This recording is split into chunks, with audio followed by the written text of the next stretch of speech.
Good morning, Dolphins fans. Welcome to another episode of On the FinSide with Kat and Paul. Follow us on Facebook, Twitter, all of our social media outlets, as well as the finfanatic.com website and the Fansided Network. I'm Brian Cat, NFL. Paul is fanatic_pick on Twitter. Paul, Dolphins are out of the playoff race, obviously. Eliminated last week after the 34-3 loss to the Titans. Play the Patriots this weekend. The game was flexed to 3:25 Central, 4:25 Eastern. Patriots are 6-point favorites. Really no injuries to report other than for the Patriots. Kyle Duggar is expected to miss this game. You know, with the Dolphins eliminated from the playoffs, my question becomes, how important really is this game? And I'll answer that first. I think it's still pretty darn important with everything up in the air. It is. It's, for one, being able to go into next season coming off a season sweep of the Patriots is big, at least psychologically and for this fan base. It feels good to go into the offseason with a win, even though it's not a win that we wished it was. And really, man, we have got to see this coaching staff adjust better. Yeah, and we'll dip into that in just a second. I mean, a few things that are obtainable in this game, if they matter to you or not. It's been 20 years since the Dolphins have swept the Patriots in a season. They've had some success against them, have not swept them in 20 years. It would be the Dolphins' first back-to-back winning season since 2002 and 2003, and it will have meant that Tua Tagovailoa is, for his career, 3-0 against Bill Belichick. Now, granted, they were certainly team wins in the first two against the Patriots, and they weren't blowouts by any means or offensive outputs. I mean, the Dolphins scored 22 in one game and 17 in another and came away with the wins. And it will also meant that the Dolphins finished the season winning 8 of their last 9 games. And on the other side of that, though, Paul, I mean, if the Dolphins have one of those losses, like back in, if you remember the final game in 2017 where they played Buffalo in Miami, where Buffalo was on their way to the playoffs, the Dolphins were eliminated. And it was like when the game started, the whole team thought, hey, just 3.5 hours until school's out for the summer. So no, I think I think this game is going to tell a lot about the character of the team and decisions that need to be made in the offseason. It is. And I will stand on this hill and basically say this is a team that has flaws, but this is a team that's very close. You look at the blueprint right now, and Chris Greer did set up to basically be able to go into an offseason where they're not losing a lot of critical guys. There's a lot of offensive linemen rolling off of contracts around the league that are pretty damn good. And we've got the cap space to be able to fix the line.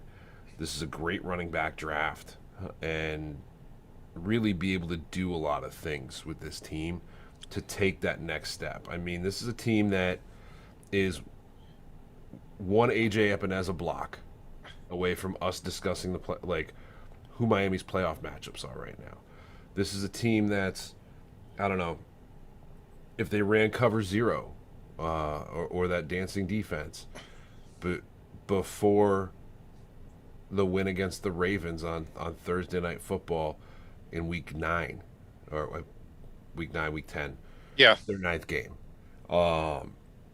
We're talking about the playoffs and seeding right now.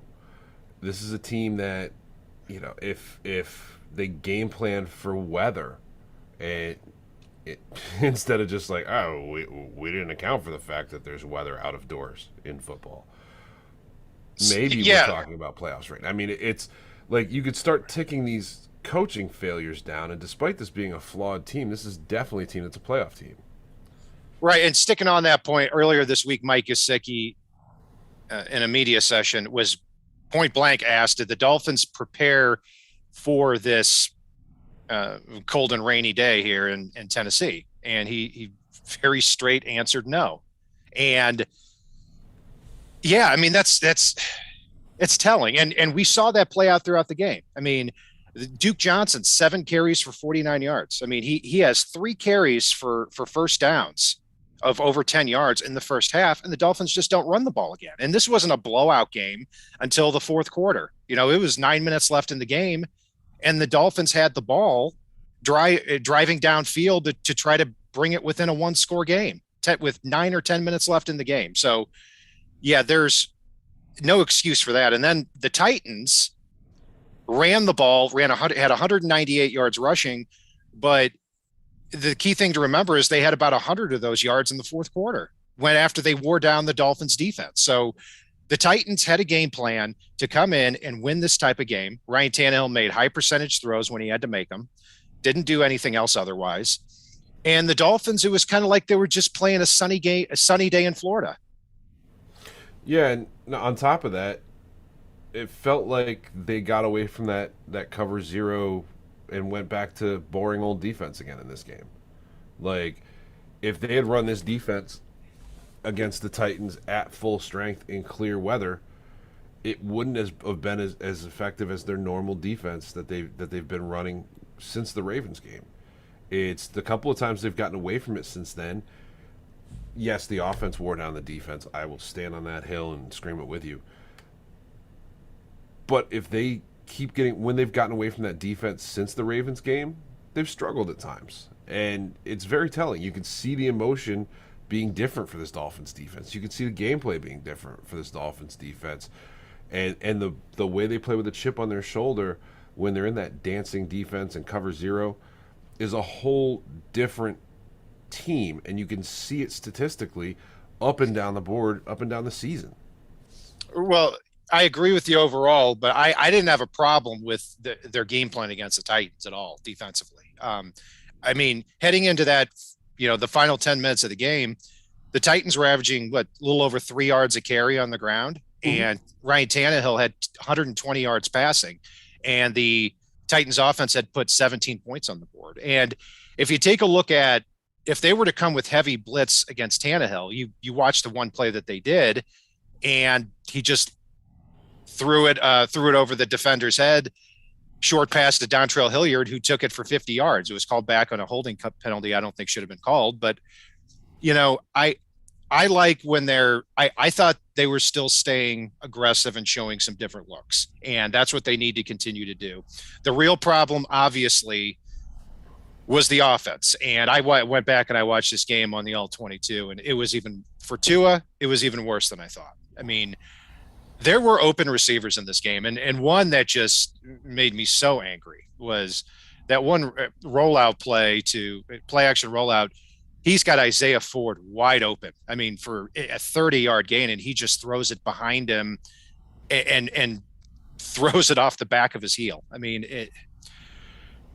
and I've got to say, you look at, and I said, even when the Dolphins were getting better on offense, that the last 3 games of the season against the Saints, Patriots, and Titans, those are the 3 defenses you're going to face in a row with the season on the line, and you're facing very good defenses. And over the last 2 games, the Dolphins have put up 16 offensive points in 2 games. And what's more troubling to me, though, when it comes to Tua, is that it's not just the lack of production, the lack of points, the amount of 3 and outs, is that the turnovers over the last 3 games, Tua has 4 interceptions, 5 fumbles, and 5 other passes that should have been intercepted over the last 3 games. That's the most troubling thing to me. It's one thing to not be able to move the ball effectively, but it's another thing to turn the ball over on top of it. I struggle a little bit with some of those turnovers because, yes, he has had a few throws that should have been that weren't. But you fumble the ball a couple of times when you're playing in the rain. That's expected, let alone if you're playing a quick pass heavy offense in the rain, in the cold rain. This isn't making excuses for Tua. There's still a lot to see with him to see whether he's the guy or not. There truly is. But I almost want to delete this Titans game as far as the analysis goes, other than okay, he struggles to hold the ball when it's rainy, wet, slippery, and windy. I I completely disagree. I mean, you look at this game here. We can't eliminate it because it ruined the Dolphins' season and their playoff chances, and it was I against meant a quality opponent. as far as the analysis of Tua with a terrible game plan, trying to. I mean, Well, like I mean, Tua also had three fumbles. I mean, and one of them was, I mean, it was the Dolphins were going back and forth with the Titans in the first quarter. You know, three and out, three and out, three and out on both sides.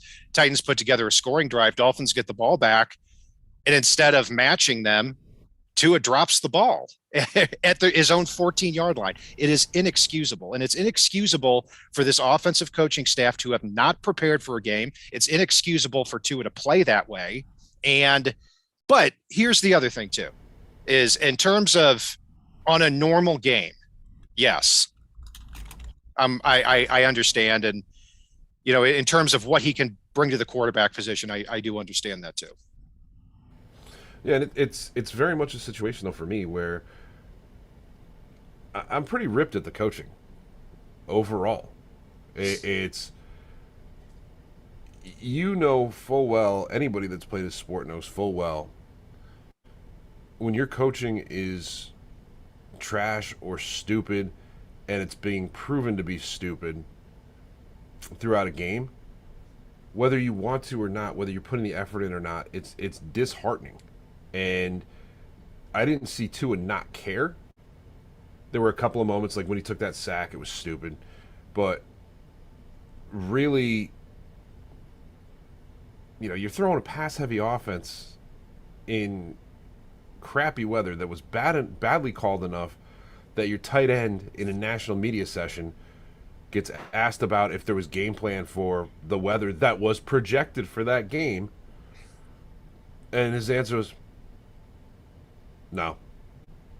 Like, And it's one thing if you've got a short time period to fully implement and prepare the way that you want to.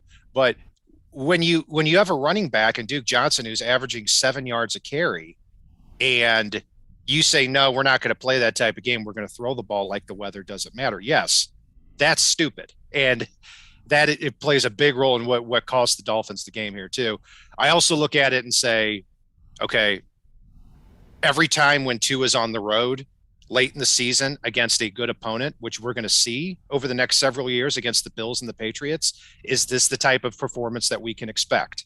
And that's a question that needs to be answered. And if Tua is the quarterback here next year, um, if we get late in the season and they're playing the Bills or the Patriots, and we see the same thing, that's going to be a damning indictment, and it really is right now as we sit here today.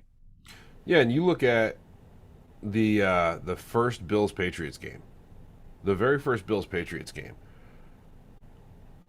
Bill Belichick came out and said, "Who? This weather sucks. Let's run the ball." Meanwhile, the Bills came out and said, nah, we're just going to throw it. And granted, that was higher winds, but it wasn't the rain or wet or really the chill. And you saw a Bills team look like hot garbage, and the Patriots threw the ball 3 times in that game and owned the Bills in it. I mean, it's you have to factor in the weather. You have to coach based on the weather, and you have to coach based on what's working in the moment and what's not. Do I think that if the Patriots came out in that game and they started running ball and it wasn't effective, they would have tried to work in short passes and screens and little things like that dink and dunk in that weather instead of, trying to do what the Bills were and trying to huck the ball downfield? Yeah. But you have to adjust, and that's something that this coaching staff, if they're going to be here next year, needs to learn. You have to adjust and roll with what works, and that's something we saw them get away from. Like they were outsmarting themselves at times this year, and it sucks. Right. Yeah. And I think you saw that in the last game. And I did not agree with the game plan. The execution was even worse. And that has brought up some whispers, and I'll say whispers about Brian Flores this week. A lot of talk about Jim Harbaugh leaving Michigan. I mean, really the man crush that Steve Ross had 10 years ago on him. I I know your thoughts on it, so I'll let you go first on that. talk. No. Harbaugh comes in, does well, and then just decimates the team behind him when he's gone in 3 or 4 years. That's Harbaugh's MO. Uh, he's the wrong Harbaugh for us. I take John. I don't want Jim. I don't. I don't think he's a great coach. I mean, to be honest with you, I He's a mean for jackass. for yeah, I don't like his personality. And but with the 49ers, he was absolutely successful. I mean, they went to a Super Bowl. But I also say too to that he had constant problems with everybody in his organization, with Trent Baalke, their general manager at the time. And I look at that roster that they had at the time, with they had Aldon Smith when he wasn't the Aldon Smith of today. I think he had 19 sacks as a rookie, playing along future Hall of Famer Patrick Willis, and they had 7, 8, 9 Pro Bowlers on that roster. Were they coached up to be Pro Bowlers? I don't necessarily think so. I think you could put Patrick Willis or Aldon Smith at the time when he was young on any team, and they would have been phenomenal. So, yeah, I stay away from it. I still really like Brian Flores as a coach, but this offensive staff, I mean, what are the answers going to be on offense? Because if you return Tua at quarterback, you return George Godsey as offensive coordinator, Lemuel Jean-Pierre as offensive line coach, then I don't know what you're doing. I mean, I think that everything on offense needs to be completely rethought, and that may include the quarterback position. For me, Jean-Pierre's out. Jean-Pierre's out. He gave a rambling, incoherent interview. He hasn't coached up. He and his offensive line staff have not coached up any of these young players, some of whom are very promising. Robert Hunt seems to be the exception there, but he's out. I could see a scenario where we can credit these offensive coordinators with, all right, y'all are inexperienced. Just having more of you doesn't add to the experience that you guys have. But they have to be on a short leash, and they have to have somewhere where Brian Flores has the stones to walk in and go, hey, stupids. I understand defense if I don't understand offense, and that's not going to work. And it's you need another wide receiver to actually complement, and you need a running back. I like Duke Johnson, but you need a running back. Yeah, and I'll get to Duke Johnson in a minute. And piggyback on what you said and what Stanley Smith said here in chat is that the Dolphins have a 23-25 record under Flores of 3 years, which is the same as Philbin. And it was also Gase's record in his first 3 years at head coach. I'd have to double check that, but I've heard that throughout the week. I just wouldn't need to be sure. The difference with Adam Gase and with Joe Philbin is that everything was going downhill at the time they were fired. Okay. That's not the case here in Miami. They don't have Brian Flores started out in 2019 0-7, where it's still a miracle to this day that they were 5-4 in their final 9 games that year with the talent they had on roster. Their best players on defense were Vince Beagle and John Jenkins, because Xavier Howard was out that year. So there's something to be said about that. But also, too, every decision has been made on offense that has been made, from Tua over Herbert to the running back position to the inability to develop offensive linemen to building through the wide receiver and tight end position instead of the offensive line or running back spot, has been a mess. And if you're looking for accountability, I can kind of see your point on that. But I think also it would be pretty harsh to fire a Brian Flores if he has back-to-back winning seasons, and to say that, no, we've got to get anybody but him in the building. Yeah, and this is where you've got to take can he learn from this? This is where you've got to take and see what he can do with the team that Grier is building for us here, because firing Brian Flores does not catapult the Dolphins forward.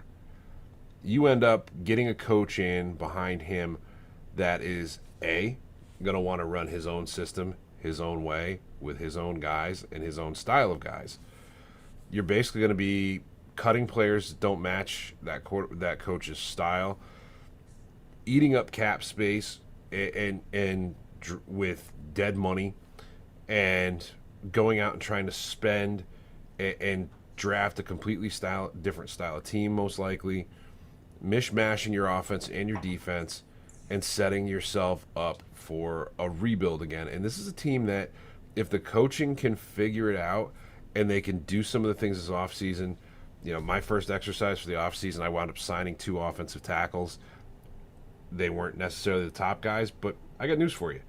Okay is leaps and bounds ahead of where our offensive tackle play was this year. Absolutely, 100% Good agree. Is like 1,000 miles above it. So even if you don't get a Terran Armstead, who I know we're going to talk about this a lot soon, but you're going to suddenly drastically improve this offense by signing 2 players, none of whom should ever touch the ball. Right.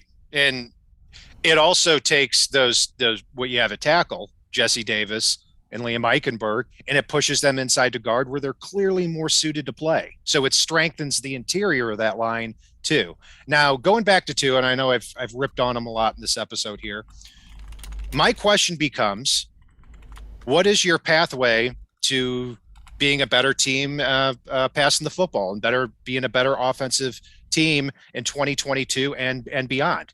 Now, to me, there are a couple of different groups of people when it comes to Tua. Is people who I want Tua gone as the quarterback, and I don't care who comes in. I am not in that group at all. There's also the Tua is, if you just put an offensive line in front of him, he's going to be a star. I'm not there either. In the middle, the question I ask for anybody who wants a different quarterback, who are you going to get, and what are you willing to pay? So, I mean, are you going to trade 3 first-rounders for Aaron Rodgers, who, hey, he immediately on paper puts the Dolphins as a Super Bowl contender, but could very easily get one year into this and say, nah, not for me, and retire. I don't think Rodgers will play anywhere but Green Bay anyway. But before you move on from Rodgers, this is the same Aaron Rodgers that there are rumors starting to circulate may boycott the Super Bowl if his team makes it. No, he won't do that. There's no room. There's so nuts. There's so much nuts. There's so much crap said about Aaron Rodgers that isn't true. I mean, I don't even want to get in.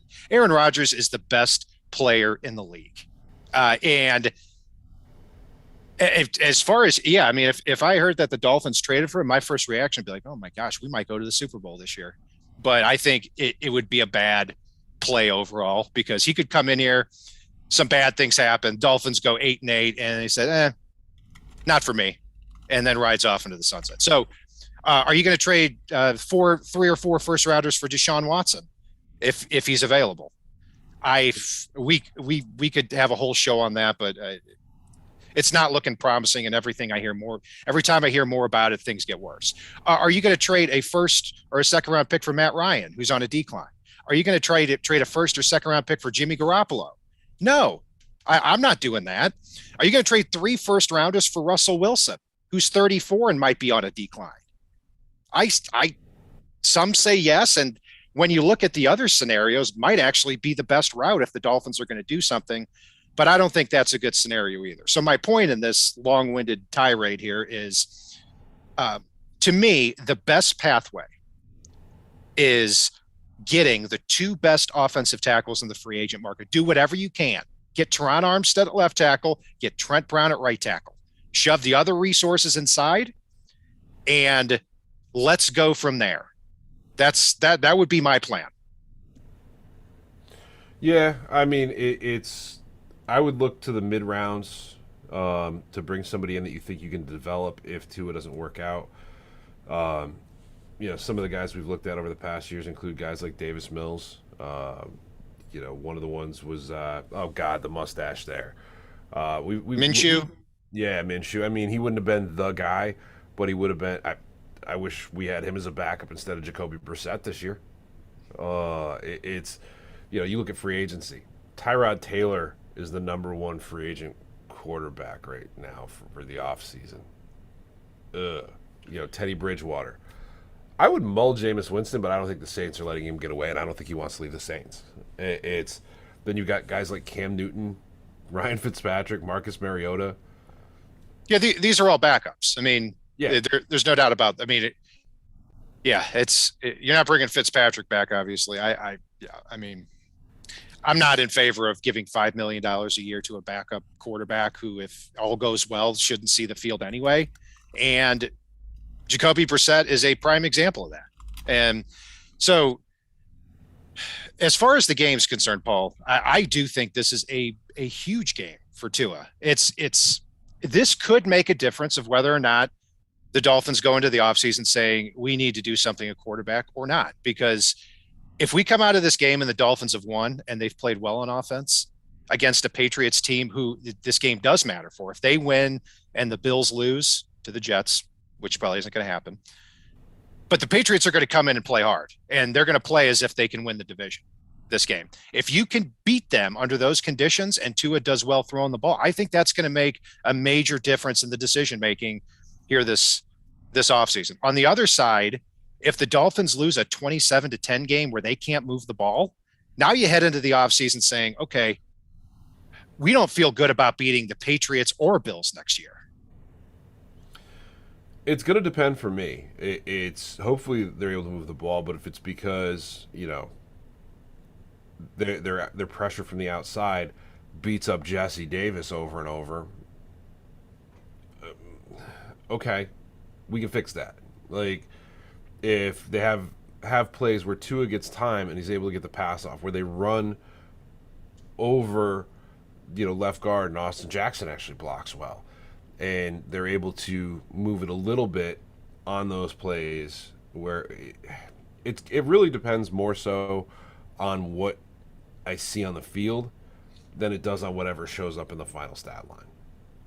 Yeah, and I've seen in the chat too a few people talking about quarterbacks in the 2022 draft. There right now is no clear-cut top 10 pick.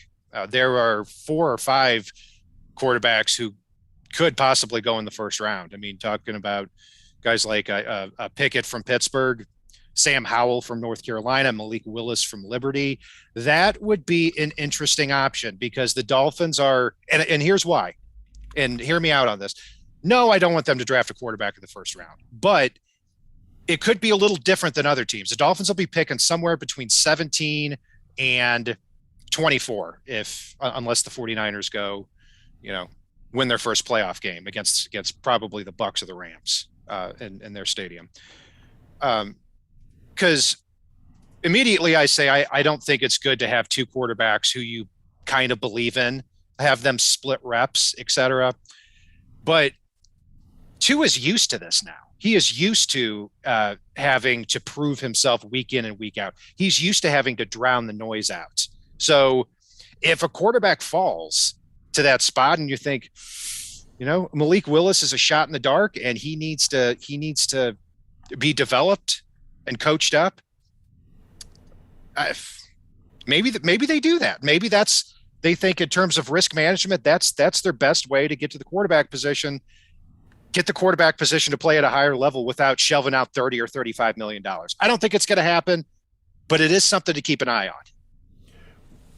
So I would be completely down with drafting the right guy in the second, preferably at least the third. I mean, like if Desmond Ridder or Carson Strong are there sitting there in the third round, I would absolutely take one of them.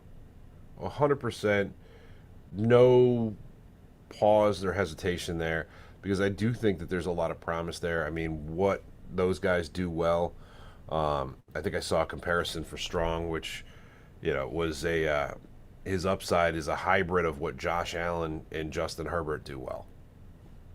I mean, Yeah, that's high praise, and it's something where I would at least mull the. I bring him in as a backup, see if he can develop, and you know what? If he unseats Tua, he unseats Tua. I want to see what Tua can do with a healthy offensive line in front of him, because I think things have been schemed towards that for next year. But again, I want to see wins, and I don't care if it's Tua or another young guy that makes it there, even though I think Tua's a great guy. Yeah, I think he's a great guy too. And look, heading into this last game, he led the NFL in completion percentage, almost Mm-hmm. 71. It's not like there's nothing to hang your hat on with Tua. And I'm really disappointed that after like the Panthers and the Giants game, and I know Panthers and Giants are not good teams, but heading into that game, they had good pass defenses and they were playing well against quarterbacks. And Tua had really good games against both. And the Dolphins won convincingly, and he fit the ball into tight spots. He was accurate, but the last two games have not been good. I mean, our last three games have not been good. It's not acceptable. And if you go into this game against the Patriots, who have a great pass defense and a great defense in general, I mean, you take a look at how they've played quarterbacks this year. Since week 6, only one quarterback has had a quarterback rating of over 75 for that game. And that was Josh Allen 2 weeks ago. So this is big for him. And I can't emphasize that enough. And also, I think it's a big game for Duke Johnson, too, because, yes, I agree with you, Paul, that I don't see a scenario where I wouldn't want the Dolphins to have a different starting running back next year, but he could certainly come back as a high end number 2 guy. And Oh, yeah, and you look at the last, he's been with the Dolphins for 3 games. He has 213 yards rushing, 4.6 yards a carry. He has broken tackles. He's good in the passing game. He can block. I mean, I think he is a much better version than Myles Gaskin, who I think would be a good third running back. But if you take Duke Johnson's last 3 games, 213 yards on the ground, and calculate that to a 17-game season, he has over 1,200 yards rushing. I think we all would take that. So my point is, if he goes in this game against the Patriots and puts 100 plus on the ground, we might have something to talk about when it comes to Duke Johnson. I think regardless of what he does against the Patriots, because again, going back to our coaching, he'll probably get no more than 10 carries in this game. While we watch Ramondre Stevenson try to run wild, which is just heartbreaking for me to talk about, because anybody that's watched our show for our offseason coverage knows Ramondre Stevenson is one of those running backs that I was pounding the table for, and he really, Duke Johnson or no, would have made a difference in the offense this year. On the ground, Damian Harris and Ramondre Stevenson averaging 4.5 yards a carry with 19 rushing touchdowns this year. So they are proof that if you have the offensive line and you have the coaching, you can draft running backs in the 3rd round like Damian Harris was, and in the 4th round like Ramondre Stevenson. So yeah, I mean, a couple milestones here statistically for the Dolphins too. Jalen Waddle needs 3 catches to tie Anquan Bolden for most catches in a season all time. He needs 4 to break it. And he also needs 11 receiving yards to have a 1,000 plus yard season. You might say, well, it was a 17-game season, but also Jalen Waddle missed a game. So overall, a definite bright spot on this team. I actually hope he goes for over 1,100 for the season. That would just be, over 100, a little over 100 yards for the game. That's quite possible. Mike Gesicki would need 42 yards to have 800 yards in the year. And I think that's certainly doable. Defensively, Jalen Phillips needs a sack and a half for 10 on the year. It seems like we've been saying that for several weeks here now. So definitely a few things to look out for. And Emmanuel Ogbah also needs a sack to get to double digits on the year. So, yeah, I mean, I'm still really looking forward to this game here. But I hope that last week wasn't so deflating that we finished the season with the Dolphins getting wiped off the field in 2 straight games. Yeah, that would send us in the offseason with a very bitter taste in our mouths, and it would set us up for, as a fan base, having to listen to a lot of the Debbie Downers get loud, having to listen to some of the media come out and just destroy the team over and over again, and inflate themselves and all the other good garbage that just drives me insane. It's we've got to take this season on the whole, and yes, there was a 7-game losing streak. What the Miami Dolphins defense was able to do, some of the completion percentage stuff and quarterback efficiency that we saw from Tua, you combine efficiency with this defense and just improve the offense just a little bit, and have the coaching grow this off season, this is a whole different team, man. This is one that can rattle off more than 7 in a row. If obviously the cards have to align right and all that other stuff, but God, there's a lot to be excited for from this roster, and it's fixable. That's the best part. It is definitely fixable, and I think there's a plan in place to do so. I'm going to say Debbie Downer. I will be one of them if they get wiped off the field in this game. I know because you will. I've got a reason for it too. Is that you started off 1-7, and then your next 7 games. And granted, it is hard to win 7 games in the NFL. Period, regardless of who you play. But you played the Jets twice. You played the Saints with Ian Book. You played the Giants and Panthers, who, by the way, haven't won a game since the Dolphins have beaten them. So they can't beat anybody right now.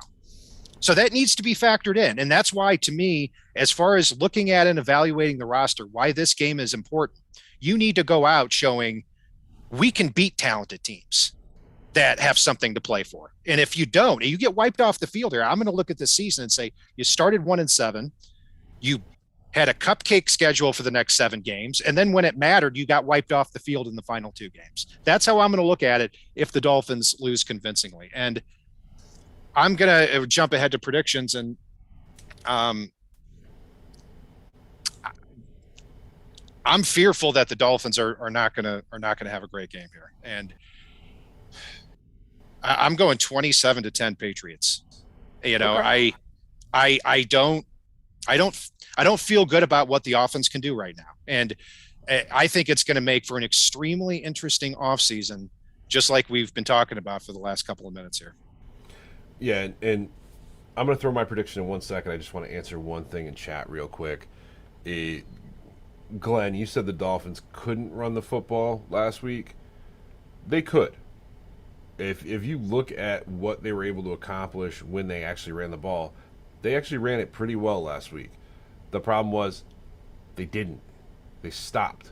You've got Duke Johnson, we've been talking about all show and all week, averaging 7 yards a carry and not getting enough touches, especially in a wet game where the throwing was a problem.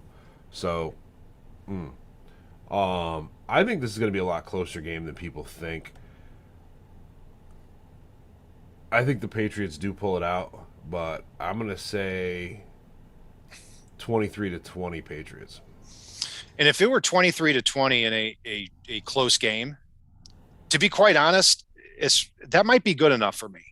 Where if it's really competitive and Tua looks better and is moving the ball, and it's there's a lot of good images to hang your hat on for the offseason.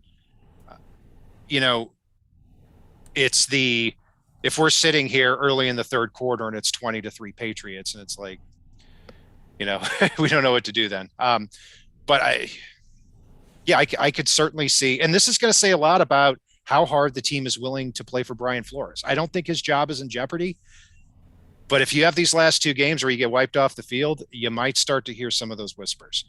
But the good news, Paul, is the upside of the Dolphins being eliminated is we are just a couple of days away from the offseason, and that is our time to shine. I mean, me and you, not the Dolphins necessarily, but Dolphins too. We'll go with Dolphins too. Let's be positive there. Come on now.